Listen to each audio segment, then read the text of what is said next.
누가복음 강의 첫 번째 시간입니다. 이번 시간에는 누가복음을 시작하기 전에 누가복음의 개요에 관해서 한번 간략적으로 살펴보는 시간을 가지려고 합니다.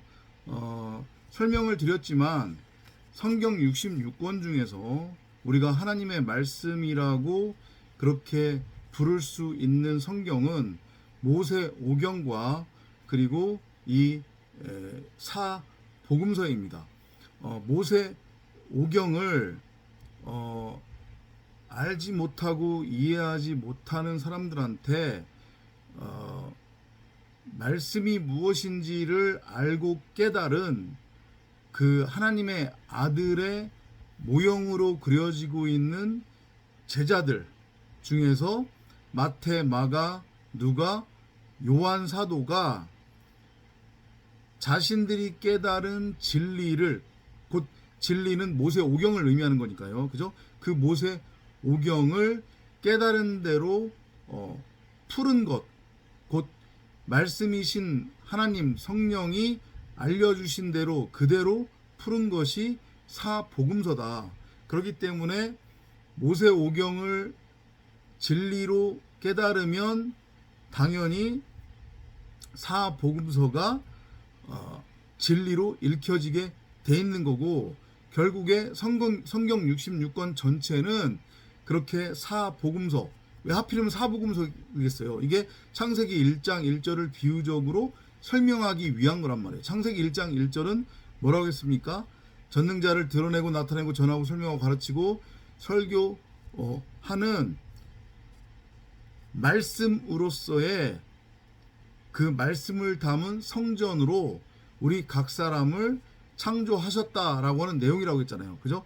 나라고 하는 의식, 육체, 육신의 생각은 목배임 당하고 그 자리에 말씀 그리스도라고 하는 머리가 넘겨져서 내가 말씀을 담은 성전으로, 정사각형의 성전으로 세워지는 것.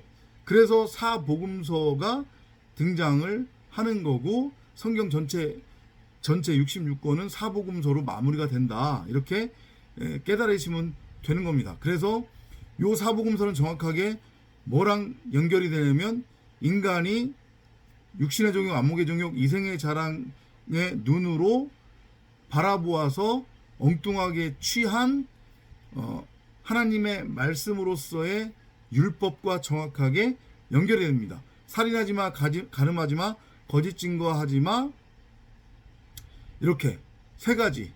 그죠? 근데 이 온 율법은 예수께서 뭐라고 말씀하세요? 온 율법은 결국은 하나다. 너네들 각자 보기에 옳은 대로 멋대로 소견대로 선악나무로 곡해해서 취했던 그 선악을 알게 하는 선악나무는 원래 생명나무야. 그 생명나무가 바로 말씀이고 나고 성경 66권이고 진짜 너희들인데, 그 말씀으로서의 생명나무는 사랑이야. 너네들이 곡해했던 이런저런 내용의 율법이 아니라. 그래서 사복음서가 완성이 되는데 결국은 누구에 의해서 완성이 되는 거냐면 요한 사도에 의해서 완성이 되는 거예요. 왜냐하면 요한은 사랑의 사도이기 때문에. 그래서 예수가 십자가에 못 박혀 다나토스로 죽을 때에도 예수가 그러잖아요. 그 십자가 아래에 쓴물 마리아가 서 있었어요. 그죠? 예수의 육신의 엄마의 모형이긴 하지만 바로 우리 각자의 모형이기도 한 거죠. 그 쓴물 마리아 옆에 누가 있었냐면 요한 사도가 하필이면 서 있었단 말이에요. 그래서 예수가 뭐라고 해요? 어머니여, 그가 바로 당신의 아들이니이다. 이렇게 얘기한단 말이에요. 그러니까 바로 아들, 말씀 그리스도로 세워지는 것, 완성되는 것.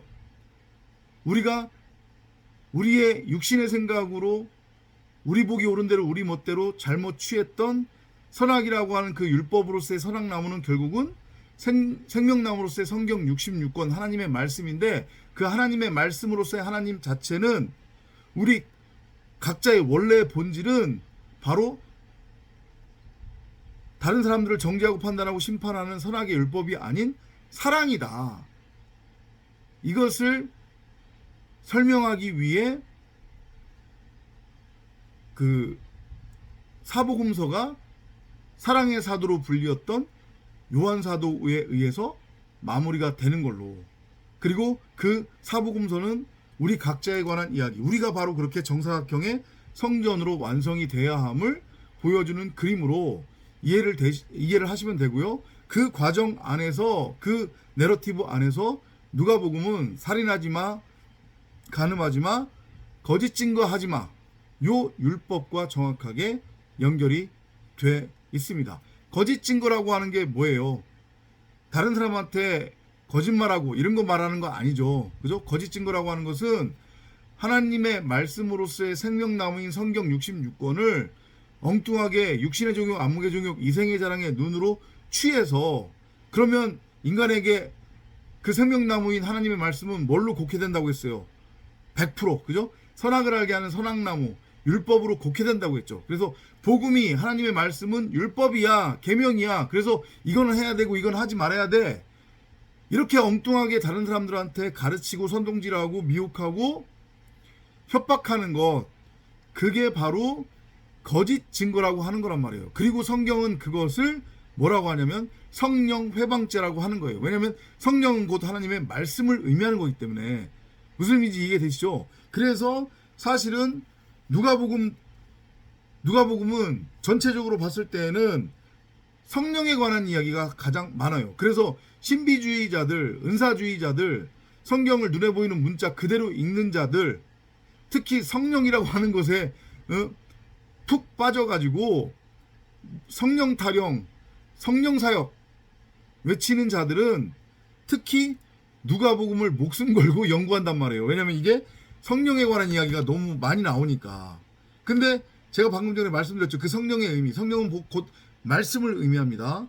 누가복음은 살인하지 마, 간음하지 마, 거짓 증거하지 마. 이 거짓 증거하지 마라고 하는 그 율법과 정확하게 연결이 돼 있기 때문에 누가복음에 성령 이야기가 그렇게 많이 나오는 거다. 성령이 뭐라고 했습니까? 말씀이에요, 말씀. 말씀을 여러분들이 엉뚱하게 사람의 의식, 육신의 생각으로 곡해해버리면, 그래서 성경을 눈에 보이는 문자 그대로 읽고 믿고 행해버리면 그게 바로 성령 회방죄란 말이에요. 무슨 이적과 기적이 일어나는 것을 부인하는 게 성령 회방죄가 아니라는 거. 아셨죠? 그렇게 먼저 이해를 하시면 될 것 같고요. 그래서 앞서서도 말씀드렸지만 누가는 특히 하나님의 영, 그게 뭐라고 했습니까? 말씀. 하나님의 영이 성령이니까 성령은 곧 말씀입니다. 말씀, 진리, 복음, 생명나무를 뜻하는 거예요. 인간의 육체, 육신의 생각, 의식으로 잘못 곡해해서 선악을 알게 하는 선악나무로 취해버린 그 하나님의 말씀의 원래의 본질을 설명하기 위해 하나님의 영, 곧 말씀에 대해서 그 어떤 성경 전서 혹은 성경보다도 성령 이야기를 많이 언급하고 있다. 누가가. 이렇게 이해를 하시면 될 것 같고요. 그리고 그런 의미에서 누가복음 안에 어떤 내용이 나오냐면 하나님의 천사, 하나님이 보내신 하나님의 천사가 쓴물 마리아에게 약속하죠. 뭐를 약속해요? 성령이 너에게 come down. 그게 무슨 뜻이에요? come down이니까 내려온다는 얘기니까 그게 바로 재림이라고요. 성령이 너에게 임할 거야. 쓴물 마리아는 우리의 모형입니다. 그 쓴물 마리아가 단물로 바뀌는 것, 쓴물 마리아가 단물로 바뀌기 위해서는 반드시 하나님의 말씀으로서의 성령이 침노에 들어가야 되는 거예요. 그 말씀이 밝히 드러나야 된단 말이에요. 내 안에 있었던 그 성경 66권으로서의 생명나무가. 그래서 내가 하나님의 말씀으로서의 성경 66권인 생명나무 그대로 취하면 그게 바로 내가 재림의 상태가 되는 거라고 성경은 설명을 하는 거란 말이에요. 그런 차원으로 누가복음을 접근을 하시면 될 것 같습니다. 그리고 그런 차원에서 특히 누가복음에서 중요하게 다뤄지고 있는 게 뭐냐면 예수가 가난한 사람들에게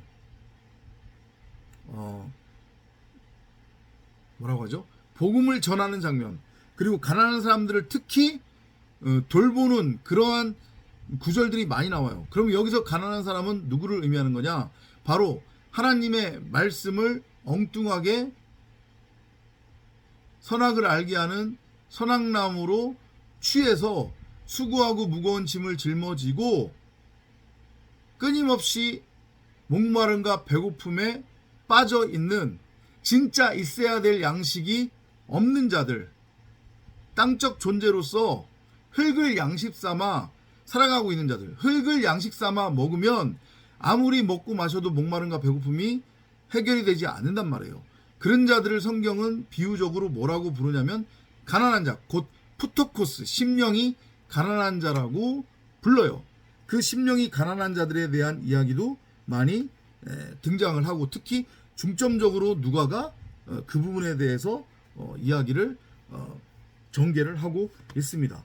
그리고 이제 결론으로 넘어가자면 누가가 뭐라고 얘기를 하냐면 예수가 하늘로 다시 올라갔다. 여기서 하늘은 헤븐을 의미합니다. 그 헤븐은 무엇을 뜻해요? 말씀 그리스도로서의 하나님의 나라. 그러니까 말씀 그 자체가 하나님의 나라라고 여러분들은 깨달으셔야 돼요. 하나님의 나라는 장소적 개념으로서 어디 저기 멀리 있는 데가 아니란 말이에요. 내 이 고깃덩이 옷을 벗어야 갈 수 있는 어떤 곳이 아니란 말이에요. 하나님의 나라는 상태를 의미합니다. 내가 말씀 그리스도로 밝히 드러나면 바로 내 자신이 하나님의 나라가 되는 거예요.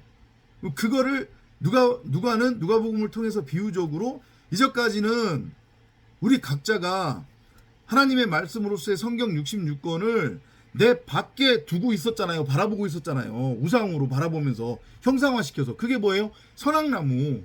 나는 무엇이 선이고 무엇이 악인지 그 차이를 분별할 수 있다라고 하는 그런 확신과 착각으로 있지도 않은 선악나무를 내 밖에 심어두고 그 선악나무와 내가 하나다, 내가 곧 선악나무다, 그렇게 착각에 빠져서 살아가고 있었잖아요. 그죠? 그런데 내가 다나토스 십자가의 죽음을 통과를 하면 그 내 밖에 있었던 가짜 나, 가짜 하나님이 더 이상 존재하지 않게 된단 말이에요.